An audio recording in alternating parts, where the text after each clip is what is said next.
सचिन आणि प्रज्ञा ह्या दोघांनी आज घरी खूप मोठी पार्टी दिली होती। त्यांच्या कंपनीतले सगळे कलीग, मित्र, मैत्रिणी, नातेवाईक सगळेच आले होते आणि धमाल मस्ती सुरू होती। कोणी खात होतं तर कोणी ड्रिंक करत होतं, कोणी डान्स करत होतं, म्युझिक जोरात चालू होतं, धांगडधिंगा सुरूच होता। सचिन आणि प्रज्ञा आजचे उत्सव मूर्ती होते, कारण दोघांनाही प्रमोशन मिळालं होतं। दोघेही कंपनीचे सिनियर मॅनेजर बनले होते। त्यांचा पगारही भरघोस वाढला होता, त्यामुळे ते भलतेच खुश होते। सर्वांना आनंद झाला होता, सगळेच एन्जॉय करत होते। परंतु सचिनचे आई बाबा म्हणजे प्रज्ञाचे सासू सासरे मात्र ह्या घोंगाटामुळे चांगलेच वैतागलेले होते। सचिनची आई सावित्री सचिन जवळ येते आणि म्हणते, सचिन, तू किती मोठ्याने म्युझिक लावले। तुझे बाबा हार्ट पेशंट आहे ना, त्यांना त्रास होईल, आवाज कमी कर। सचिन म्हणतो, आई, तुला मी आधीच सांगितलं होतं, बाबांना घेऊन 4-5 तास कुठेतरी बाहेर जा, तू नाही ऐकलं। आता हे म्युझिक नाही कमी होणार आणि काही नाही होत म्युझिकने। रूमचा दरवाजा बंद करून घ्या आणि जा, आम्हाला एन्जॉय करायचं आहे। सावित्रीला खूप वाईट वाटलं आणि ती रूम मध्ये येते, दरवाजा लावून घेते। सचिनचे बाबा विकासराव म्हणतात, काय झालं, नाही ना तो आवाज कमी करायला? मी तुला आधीच म्हणलं होतं, उगाच गेलीस तू। आनंदाचा दिवस आहे, त्यांना साजरा करू दे त्यांना। सावित्री मान डोलवते। जवळपास रात्रीच्या 12 वाजता ही पार्टी संपते। सचिन आणि प्रज्ञाचे सगळे पाहुणे त्यांच्या घरी निघून जातात। सावित्री बाहेर येते आणि म्हणते, प्रज्ञा, काही खायला असेल तर दे ना, या पार्टीच्या नादात आम्ही जेवायला आलोच नाही। प्रज्ञा म्हणते, सासूबाई, मग यायचं ना, स्वतःच्या हाताने घ्यायचं, रोज आमची वाट पाहत का? सावित्री म्हणते, घेणारच होतो प्रज्ञा, परंतु नॉनव्हेज जेवण होतं ना, आणि आम्ही नॉनव्हेज खात नाही, हे तुला माहितीये। प्रज्ञा म्हणते, हो ठीक आहे, तिकडे थोडंसं व्हेज जेवण आहे, तेवढं खा। सावित्री जाते आणि जेवण पाहू लागते, तर तिथे खूप नासाडी झालेली असते। अन्न जमिनीवर पडलेलं असतं, खूप वाया गेलेलं असतं। सावित्री प्रज्ञाला म्हणते, प्रज्ञा, हे काय आहे? किती अन्नाची नासाडी केलीये। कितीही मोठी पार्टी असली तरी अन्नाची अशी नासाडी व्हायला नको। सगळीकडे अन्न सांडलेलं आहे, अर्धे अर्धे कोल्ड्रिंकचे ग्लास लोकांनी तसेच सोडून दिले आहेत। त्यांना काही वळण आहे की नाही? पैशाला काही किंमत असते हे सुद्धा माहित नाहीये का तुम्हाला?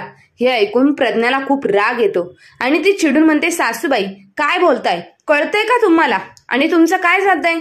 आमचे पैसे आहेत ना, आम्ही पार्टी दिली, काही बोलायचं नाही। प्रज्ञाचा आवाज ऐकून विकासराव खोलीबाहेर येतात आणि विचारतात, काय झालं? कसला आरडाओरडा सुरू आहे? सचिन म्हणतो, पहा ना बाबा, आई हे काय बोलते? आता इतकी माणसं आली होती तर थोडंफार इकडे तिकडे अन्न वाया जाणारच ना, त्याहून लगेच टोमणे मारायची काय गरज आहे? सावित्री म्हणते, नाही रे सचिन, टोमणे नव्हते मारत, खूप अन्न वाया गेले ना, म्हणून वाईट वाटलं आणि बोलून गेले। प्रज्ञा म्हणते, हो, तुम्ही फक्त बोलून जाता, नंतर तुम्हाला कळतं तुमची नेहमीची सवय आहे ही, आणि तुम्ही नाही ना पैसे दिले, आमचे पैसे आहेत, आणि तुम्ही ना तरी काय पैसे देणार? आयुष्यभर कमवलं तरी काय तुम्ही? हे घर आम्ही घेतले, बँक बॅलन्स, प्रॉपर्टी सगळं आम्ही केले। लग्नामध्ये साधा फुकटचा दागिना नव्हता घातला तुम्ही मला। ज्याला रुपया कमवायची अक्कल नसते ना, तोच पैसे कसे वाचवायचे हे ज्ञान पाजळत असतो, कारण पैसे कमवता येत नाही ना, तर खर्च तरी कसे करणार? हे ऐकून सावित्री आणि विकासरावांना मोठा धक्का बसतो। सावित्री चिडून म्हणते, सुनबाई, तुझ्या तोंडाला लगाम लाव, काय बोलतेस कळतंय का तुला? सचिन पुढे येऊन म्हणतो, आई बरोबरच बोलतीये ती, खरं बोलल्यावर कशाला राग येतो तुला? खरं सांग ना, काय केलं तुम्ही आमच्यासाठी? आज जे वैभव दिसतंय ना, ते सगळं आमच्या दोघांच्या मेहनतीवर आहे, तुम्ही काही नाही दिलं आम्हाला। सावित्री काही बोलणार तेवढ्यात विकासराव म्हणतात, बस सावित्री, एक शब्दही बोलू नको आणि आपली बॅग भरायला घे, उद्या सकाळी आपण हे घर सोडून जातोय, यांच्या जीवावर नाही जगायचं आपल्याला। सचिन आणि प्रज्ञा खूप चिडतात आणि काहीही न बोलता त्यांच्या रूममध्ये निघून जातात। सावित्री आणि विकासरावांच्या डोळ्यात पाणी आलेलं असतं। सावित्री विकासरावांना म्हणते, अहो, पाहिलत का कसे बोलले दोघं? ह्या सचिनसाठी हाडाची काडं करून, रक्ताचं पाणी करून मेहनत आपण केली, याला शिकवलं, आज हा जी नोकरी करतोय ना, इतका पैसा कमवतोय ना, आपण याला शिक्षण दिलं म्हणून, नाहीतर काय केलं असतं याने? सगळं विसरला हा।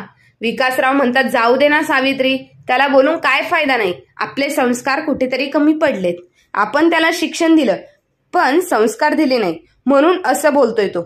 आज मला सर्वात जास्त दुःख होतंय की मी पैसा नाही कमवला. ज्याच्याकडे पैसा नसतो ना त्याला इज्जतही नसते. मग समाजाही ती देत नाही आणि स्वतःची मुलं सुद्धा देत नाही. त्यामुळे या कलियुगात पैसा सर्वात मोठं सत्य आहे आणि आपण ते स्वीकारायला हवं.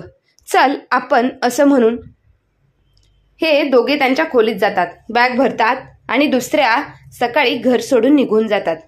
आई बाबा घर सोडून गेले म्हणून सचिन थोडा दुःखी असतो. तर प्रज्ञा त्याला म्हणते, जाऊ दे सचिन, नको टेन्शन घेऊ. जाऊन जाऊन कुठे जाणार आहेत ते? त्यांना दुसरीकडे कुठे जागा आहे का? जातील एखाद्या नातेवाईकाकडे 2 दिवस आणि येतील परत. पण त्यांना एकदा समजणं खूप महत्वाचं होतं. नाहीतर आपलं हे यश, आपला पैसा हे त्यांच्या डोळ्यात खुपत होतं. सचिन काही बोलला नाही. पाहता पाहता ह्या घटनेला 2 वर्ष उलटून जातात. 2 वर्षामध्ये विकासराव आणि सावित्री घरी परत आलेले नसतात. प्रज्ञा आणि सचिननेही ते कुठे आहेत, काय करतात याबद्दल विचारपूस केलेली नसते.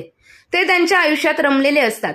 एक दिवस प्रज्ञा सचिनला म्हणते, सचिन, मला ह्या कंपनीत आता जास्त ग्रोथ दिसत नाहीये. मी दुसरीकडे कुठेतरी ट्राय करते. मला पोझिशनही चांगली आणि पगारही वाढेल. सचिन म्हणतो, तुला जर वाटत असेल तर नक्की ट्राय कर. एखादा ऑप्शन तुला माहित आहे का? प्रज्ञा म्हणते, हो, एक नवीन कंपनी आहे. मागील 2 वर्षात त्यांनी खूप प्रगती केली आहे. तिथे जाऊन ट्राय करते.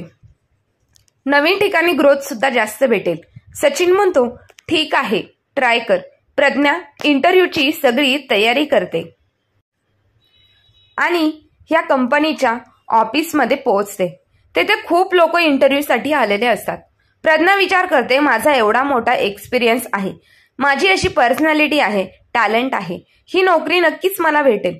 एक एक करून प्रत्येक कॅन्डिडेटला इंटरव्ह्यूसाठी बोलवलं जात असतं.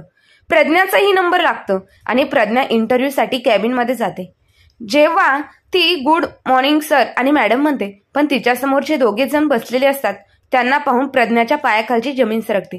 कारण या कंपनीचे मालक दुसरे तिसरे कोणी नसून सावित्री आणि विकासराव असतात. प्रज्ञाचे सासू सासरे. प्रज्ञा आश्चर्याने विचारते, तुम्ही दोघे इथे? परंतु विकासराव आणि सावित्रीच्या चेहऱ्यावर कोणतेही एक्सप्रेशन नसतात. ते खूप शांत असतात. सावित्री म्हणते, मॅडम बसा. प्रज्ञाला क्षणभर काही कळतच नाही. तर विकासराव इंग्लिशमध्ये म्हणतात, प्लीज हॅव अ सीट. ह्या दोघांचे हे सगळं रूप पाहून प्रज्ञा कशीबशी भानावर येते आणि खुर्चीवर बसते. सावित्रीच्या हातात प्रज्ञाचा बायोडाटा असतो. ती म्हणते, तुमचा एक्सपिरियन्स, तुमचं टॅलेंट आमच्या कंपनीसाठी नक्कीच फायदेशीर ठरेल असं मला वाटतं. परंतु आम्हाला अशी माणसं हवी आहेत जी बिझनेस रिलेशनशिपच्या पलीकडे माणसांबरोबर नाती जमवतील आणि ती जपतील आणि त्यामध्ये तुम्ही कमी पडाल असं आम्हाला वाटतंय. म्हणून ही नोकरी आम्ही तुम्हाला नाही देऊ शकत. हे ऐकून प्रज्ञाला धक्का बसतो. प्रज्ञा म्हणते, मॅडम, माझं एकदा ऐकून तरी घ्या. विकासराव म्हणतात, काहीच गरज नाही. आम्ही आमचा निर्णय घेतलाय आणि तो फायनल आहे. तुम्ही जाऊ शकता. प्रज्ञाला काय बोलावं ते कळलं नाही. ती उठते आणि कॅबिनच्या बाहेर येते. आपले सासू सासरे जे 2 वर्षांपूर्वी घर सोडून गेले होते, त्यांच्याकडे दमडीही नव्हती. ते इतक्या मोठ्या कंपनीचे मालक कसे बनले? हाच प्रश्न प्रज्ञाच्या डोक्यात फिरत होता.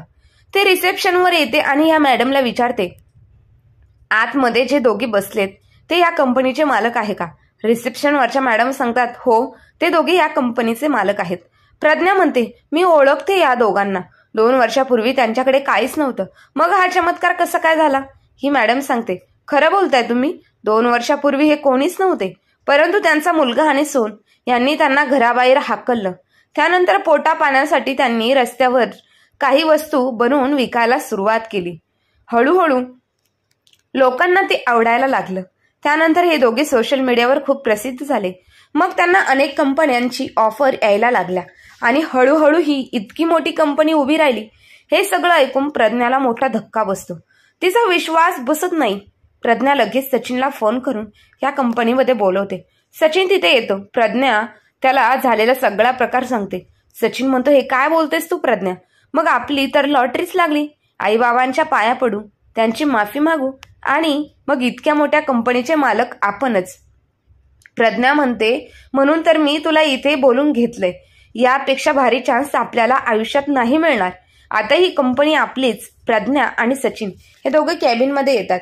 आईबाबांना पाहताच सचिन आणि प्रज्ञा हे दोघेही त्यांच्या पायावर लोटांगण घालतात आणि हात जोडून म्हणतात, आई बाबा, आम्हाला माफ करा.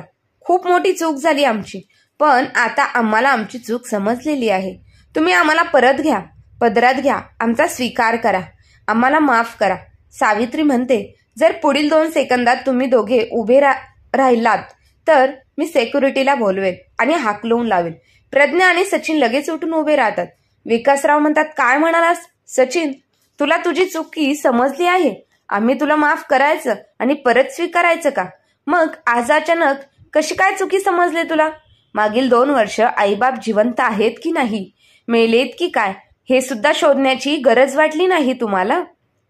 प्रज्ञा म्हणते, बाबा आम्ही तुम्हाला शोधण्याचा खूप प्रयत्न केला पण तुम्ही कुठेही सापडला नाही तर काय करावे? सावित्री म्हणते, घरातलं कुणी हरवलं तर पोलीस कंप्लेंट करत असतात. केली का कुठे पोलीस कंप्लेंट? कोणाकडे शोधलं? कोणाला फोन केले? सांगा लवकर.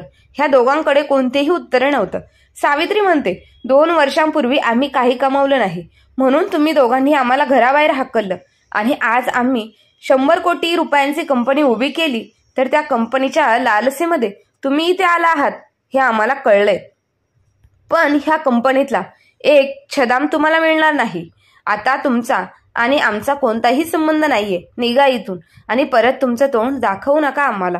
परत या कंपनीच्या आसपास दिसला तर पोलीस कंप्लेंट करून पोलिसांच्या हवाली करू तुम्हाला.